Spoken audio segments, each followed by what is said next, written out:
तो अब आ जाते हैं हमारे चैप्टर 13 पे, जिसका नाम है द लास्ट स्टोन मिशन। अब लास्ट स्टोन मिशन वो इंसान होता है जो कि लाइक स्टोन पे कार्विंग्स करता है, और इसी के बारे में शायद एक स्टोरी है, तो देखते हैं इसमें क्या हुआ है। Our traditional arts and crafts, which are an important part of our culture and heritage, are dying out. Why are these traditional crafts dying out? Maybe it is because the handicrafts trade does not fetch much money. Artisans struggle hard to make both ends meet. They don't have adequate material to make products. They need markets to sell their products, but there isn't much demand for their products. Young artisans want to earn more money and are in favor of mass production of items that then can be produced quickly rather than by hand. This makes them leave their family handicraft industry. Should they do this? Should we let our traditional arts and crafts die out? Can we do anything to stop it? This lesson will make you think about all these questions, about the problems faced by young artisans and what we need to do to solve these problems. तो अब हम पढ़ते हैं इस chapter के बारे में, जो कि है यंग आर्टिसंस के बारे में, और हम ये जानेंगे कि एक्चुअली में जो यंग आर्टिसंस है उनको क्या क्या प्रॉब्लम्स फेस करने की पड़ती है। और स्पेसिफिकली अगर बात की जाए इंडिया की, तो बहुत ही ज़्यादा हम आर्टिसंस और कल्चर से जुड़े हुए हैं। स्पेसिफिकली हमारा कल्चर हमारे लिए बहुत इम्पॉर्टेंट है, और हम मॉडर्नाइजेशन जितना ज़्यादा नहीं करते उससे ज़्यादा अपने कल्चर से जुड़े रहने की कोशिश करते हैं। तो सोचो कि अगर हमारा कल्चर किस तरीके से ज़िंदा है, क्योंकि हमारे आर्टिसंस हैं और वो लोग इतना सुंदर कार्विंग्स और ये सब चीज़ें अभी भी करते हैं। एक मतलब मूर्ति बनाने वाला हो या पेंटिंग बनाने वाला हो, किसी भी तरीके का काम करने वाला हो जो पुराने आर्ट को ज़िंदा रखता है, उसको ऑफ कोर्स हमेशा तो ऐसा नहीं है ग्राहक मिलेंगे। हाँ, हो सकता है कि अभी की दुनिया में वापस से फिर से आर्टिसंस के इम्पोर्टेंस बढ़ रही है, लेकिन अब सबको थोड़ी पता है कि कौन से पर्टिकुलर जगह पे कौन से आर्टिसन का क्या काम है। और स्पेसिफिकली जितनी चीज़ें महंगी हो रही है, महंगाई जितनी बढ़ रही है, उतने उस हिसाब से उनके चीज़ें भी नहीं बिकती होंगी, उतना वो कमा नहीं पाते होंगे। तो इसीलिए कुछ कह नहीं सकते इस बारे में। तो आर्टिसंस चाहे कितना ही कमा ले, कितना ही कुछ कर ले, बट कहीं ना कहीं ये सारी चीज़ें उनको प्रॉब्लम में डालती रहेंगी, बिकॉज़ उनकी उतनी कमाई नहीं होगी जितना उनका नॉर्मल रहन सहन का खर्चा होगा। और उससे ज़्यादा वो अगर मास प्रोडक्शन करे और मशीन से प्रोडक्शन करे बहुत सारी चीज़ों की, सेम चीज़ों की कह सकते हैं, भले ही वो उतनी खूबसूरत ना हो या फिर, बट उनको जिस तरीके से ऊपर से कह सकते हैं, वो पुराना आर्ट फिर वो ज़िंदा नहीं रहेगा, उतनी बारीकी नहीं रहेगी उस काम में। बस यूज़ के लिए जो चीज़ें बनती है तो लोग उसमें जाना चाहते हैं, क्योंकि उसमें जाएंगे तो ऑफकोर्स सी बात है पैसे भी ज़्यादा कमाएंगे।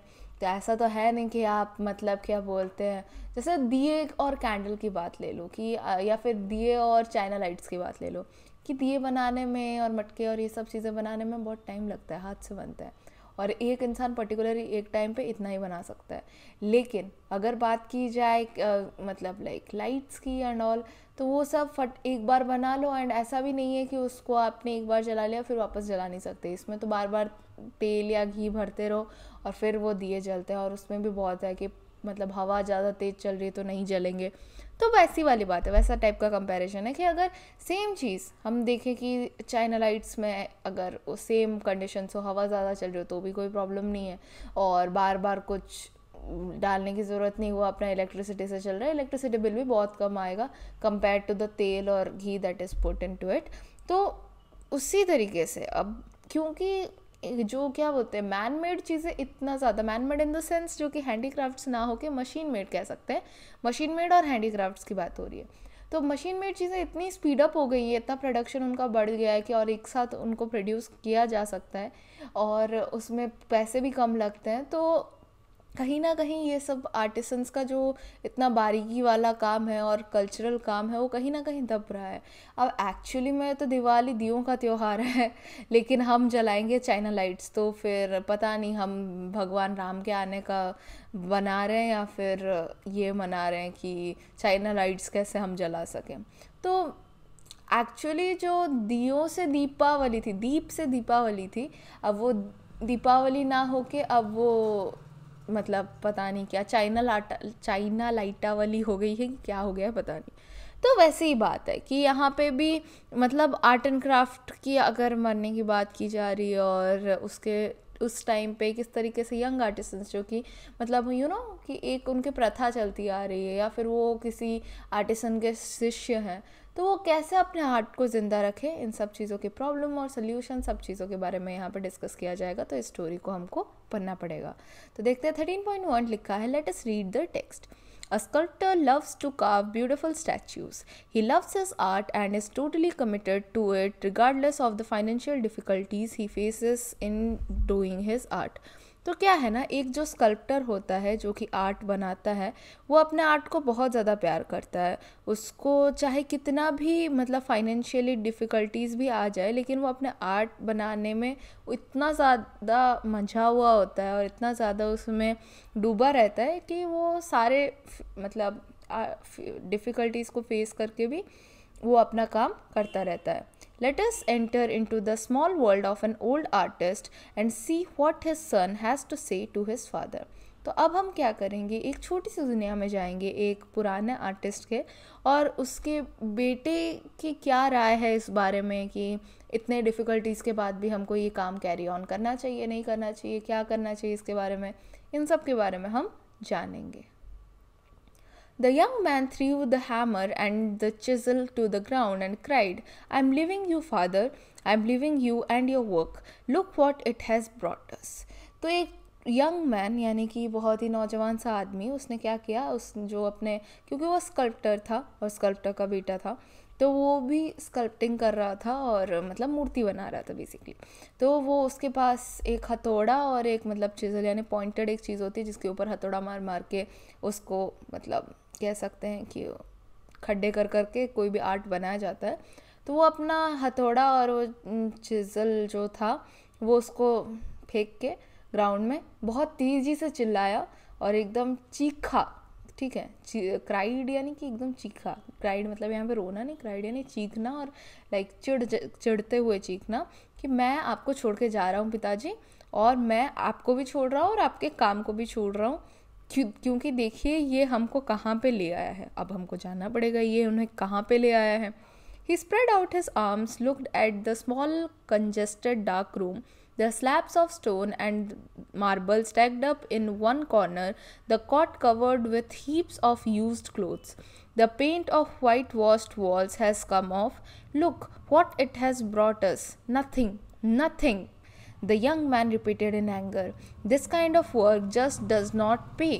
तो अब क्या होता है ना, वो एकदम अपना हाथ फैलाते हुए मतलब उसने अपने बाहें फैला दी और उसने अपने आसपास दिखाया, अपने पिता को दिखाते हुए बोला कि देखो यहाँ पे। तो वो रूम किस तरीके का था हमको जानना पड़ेगा। तो बहुत ही कंजेस्टेड और बहुत ही अंधेरा वाला रूम था, और वहाँ पे बहुत कम सामान के लिए जगह थी, और वहाँ पे सामान भी कह सकते हैं ज़्यादा नहीं था, बहुत छोटा सा रूम था और डार्क भी था, और वहाँ पे स्टोन और मार्बल की चीज़ें रखी हुई थी क्योंकि ऑफकोर्स उनसे वो चीज़ें बनाते हैं। और उसके बाद वहाँ पे कुछ कपड़े रखे हुए थे जो कि यूज़ थे, मतलब कह सकते हैं कि बहुत दिनों से पहने हुए कपड़े थे। और फिर एक मतलब वाइट पेंट जो वॉल पे लगा हुआ था वो कब का निकल चुका था, तो वो एकदम निकला हुआ पेंट उनके वॉल्स पे था। तो कह सकते हैं कि एकदम उनकी गरीबी वाली सिचुएशन थी, और वो भले ही इतने बड़े और इतने अच्छे आर्टिसंस में भी हो सकते हैं इस टाइम पे, लेकिन स्टिल वो इतना स्ट्रगल कर रहे थे अपनी लाइफ में। तो वो हमको सबसे ज़्यादा इम्पोर्टेंस देने की ज़रूरत है कि एक आर्टिसन जो दूसरों के घर में खूबसूरती देता है, उसको कहीं ना कहीं खुद को अपनी खूबसूरती की और अपने घर की खूबसूरती के लिए कॉम्प्रोमाइज़ करना पड़ता है। तो वो बस उसका बेटा भी उसको यही बताने की कोशिश कर रहा है कि देखो ये हमें कहाँ ले गया है, कहीं नहीं लेके गया है, हमको यहाँ पे रख दिया है, और फिर ऐसा काम हमको कुछ पैसे नहीं दिलवाता, ऐसा उसके बेटे ने कहा। The old man stared at his son. His voice, though trembling, had not lost its usual gentleness. It is not the money alone that matters, son. It is the service, our service to God.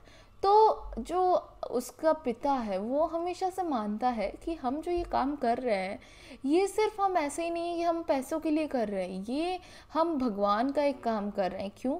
क्योंकि हो सकता है वो भगवान की मूर्तियाँ बनाते हो सकता है वो ये सोचते हो क्योंकि वो खूबसूरती को बरकरार रख रहे हैं और इतनी पुरानी परंपरा को बरकरार रख रहे हैं तो ये कहीं ना कहीं भगवान से जुड़ी होगी, तो इसीलिए वो उस तरीके से बोलते हैं कि मतलब भले ही वो इतने बूढ़े हो चुके हैं लेकिन उनके मतलब दिल से, जैसे बोलते हैं ना कि बूढ़े सठिया जाते हैं या फिर उनको गुस्सा आ जाता है छोटी छोटी बातों में, तो ऐसा यहाँ पे बिल्कुल नहीं है। वो एकदम आराम से अपने बेटे से बात कर रहे हैं, उनको प्यार से समझा रहे हैं कि ये सिर्फ हम काम पैसों के लिए नहीं कर रहे हैं, ये हमारा काम है भगवान के लिए भी, क्योंकि ये हम उनको समर्पित करते हुए कर रहे हैं।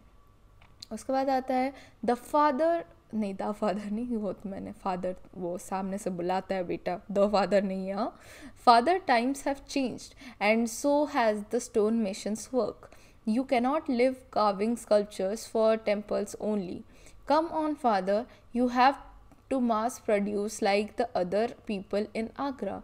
तो अब यहाँ पे उसका बेटा आगरा की बात करता है, क्या बताने की कोशिश कर रहा है ये, तो वो बताने की कोशिश करता है कि आपको उन लोगों की तरह मास प्रोडक्शन करना चाहिए, बहुत ज़्यादा प्रोडक्शन करना चाहिए, कह सकते हैं मशीन से या फिर किसी तरीके से कुछ लोगों को नीचे अपने लगा के या जो भी है, कि उनको ऐसा कुछ काम करना चाहिए जिससे मास प्रोडक्शन हो सके। तो ये समय अब ये बदल चुका है और अभी ये स्टोन मेशन का काम कुछ नहीं हो सकता, मतलब ये सिर्फ अब हम, तो देखो यहाँ पे लिखा हुआ है you can not like live carving sculptures for temples only. तो शायद उसके जो पिता हैं, दो उन्होंने कहा था ना कि वो भगवान का काम करते, तो अब हमें समझ आया कि वो एग्जैक्टली क्या काम करते हैं। तो वो सिर्फ मूर्तियाँ या फिर जो भी स्कल्पटिंग सब बनाते हैं वो सब मंदिर के लिए ही होती है, वो कहीं बाहर के शायद लोगों को बेचने के लिए भी नहीं होती है। तो इसीलिए उनको उससे कितना ही पैसा मिलता होगा, तो इसीलिए वो बोलते हैं कि मैं भगवान के लिए सर्विस कर रहा हूँ, भगवान के लिए काम कर रहा हूँ। लेकिन ये बच्चा कहता है कि मतलब प्रैक्टिकल होने के लिए बोलता है अपने पिता को कि नहीं, समय बदल चुका है पिताजी, और अब ये हमारा जो स्टोन मिशन का जो काम है वो सिर्फ मंदिर के लिए काम करने से कुछ नहीं होगा, हमको मास प्रोडक्शन करना पड़ेगा, मतलब हमको सबको बेचने के लिए प्रोडक्शन करना पड़ेगा। जैसे कैसे करना पड़ेगा? जैसे आगरा में लोग करते हैं। The lines around the old man's mouth tightened, he said, no my son, this is the work I have learnt from my father and he had learnt from his father. We have kept up this tradition for hundreds of years and I hoped you would continue our work. No, father, there is so much more money in candle stands, paperweights, ashtrays and plates for tourists. The young man walked out of the room angrily.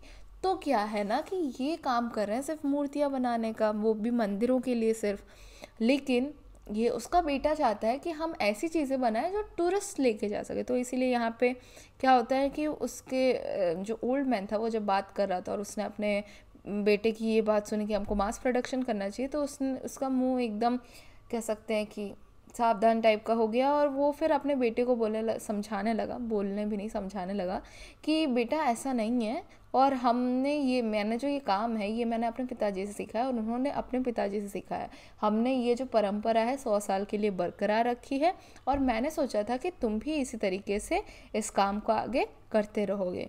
लेकिन बेटा साफ इनकार करते हुए बोलता है कि नहीं पिताजी, मैं ये काम नहीं कर सकता। क्यों?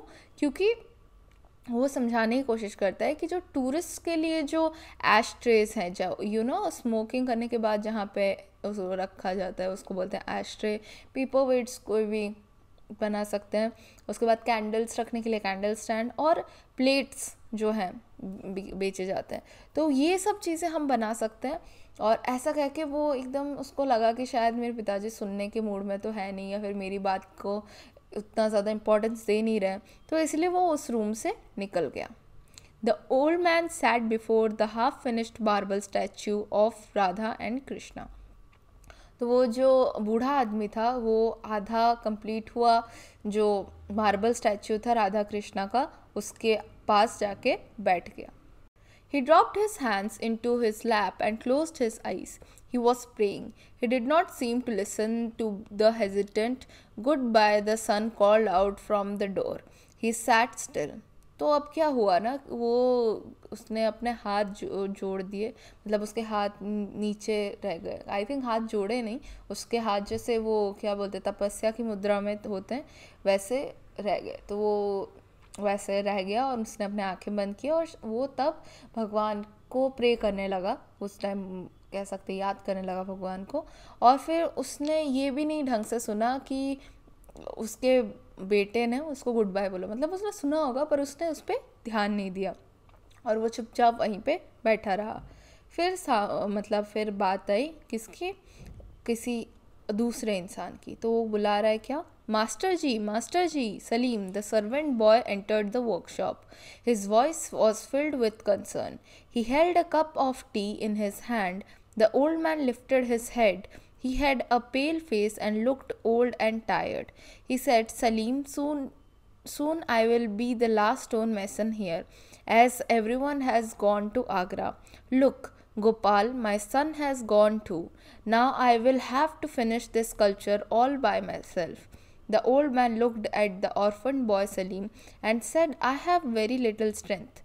I can't work with the chisel the way I used to. Carving takes too long a time. I have to finish the work and I will. तो अब क्या होता है कि जब उसका बेटा चला गया तो कहीं से आवाज़ आई, मास्टर जी, मास्टर जी। तो एक्चुअली कौन बुला रहा था, सलीम। अब सलीम नाम सुन के क्या लगता है कि कोई मुस्लिम होगा। तो फिर जो भी था, ये मुस्लिम जो लड़का था वो था, ये क्या बोलते हैं यहाँ पे इनके घर पे सर्वेंट। तो सोच लो कि ये तो है एक हिंदू, क्योंकि इनके बेटे का नाम भी गोपाल इन्होंने रखा हुआ है और ये भगवान का काम कर रहे हैं बोलते, तो उस बारे में वो रिलीजियस भी हैं बहुत ज़्यादा। और वो राधा कृष्ण जी की मूर्ति बना रहे थे, तो कहा जा सकता है कि ये होंगे हिंदू और इनके यहाँ पे काम करता है सलीम जो कि एक मुस्लिम है। तो अब सर्वेंट बॉय जो आता है उनके वर्कशॉप के अंदर घुसता है और वो बहुत ही ज़्यादा चिंता जैसे कर रहा हो वैसे उसके आवाज़ से लग रहा था। तो उसके हाथ में चाय का एक कप था, चाय का प्याला था। और उसने क्या किया, वो ओल्ड मैन ने उसकी तरफ जब देखा, क्योंकि इसने मास्टर जी बुलाया, तो फिर इसने जो ओल्ड मैन का चेहरा था वो बताया गया कि उसका एकदम ऐसे सादा सा चेहरा था, एकदम सफ़ेद पड़ा हुआ टाइप का चेहरा, जैसे खून नहीं है शरीर में, बहुत मतलब टायर्ड सा उसका चेहरा दिख रहा था। फिर उसने सलीम को कहा कि Salim, soon I will be the last stone mason here. मतलब कि वो जान चुका था कि गोपाल जो उसका बेटा है वो फिर नहीं आने वाला है और वो अपना काम करने के लिए आगरा चला गया। वही वो बाद में बोलता भी है कि गोपाल जो था मेरा बेटा वो भी चला गया, बाकी सब लोग जैसे आगरा चले गए काम के लिए, क्योंकि वहाँ पे मास प्रोडक्शन होता है और वो वहाँ पे ही काम करेगा शायद। तो इसीलिए मुझे लगता है कि ये जो मूर्ति है मुझे ये खुद ही बनानी पड़ेगी। तो फिर उसने सलीम की तरफ देखा और ऑर्फन बॉय लिखा हुआ है ना सलीम के लिए, जिसका मतलब है उसके माता पिता कोई नहीं है, वो इनके यहाँ पे ही रहता है, इनके लिए काम करता है और है।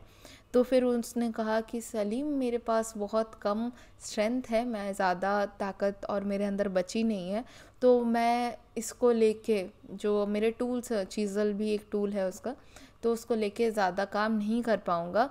तो मुझको बहुत समय लगेगा ये कार्विंग्स करने में, जो खुदाई करके और मूर्ति बनाने में। लेकिन मैंने सोचा है कि मैं एक काम करके ही रहूँगा और इसको करके ख़त्म करके ही रहूँगा।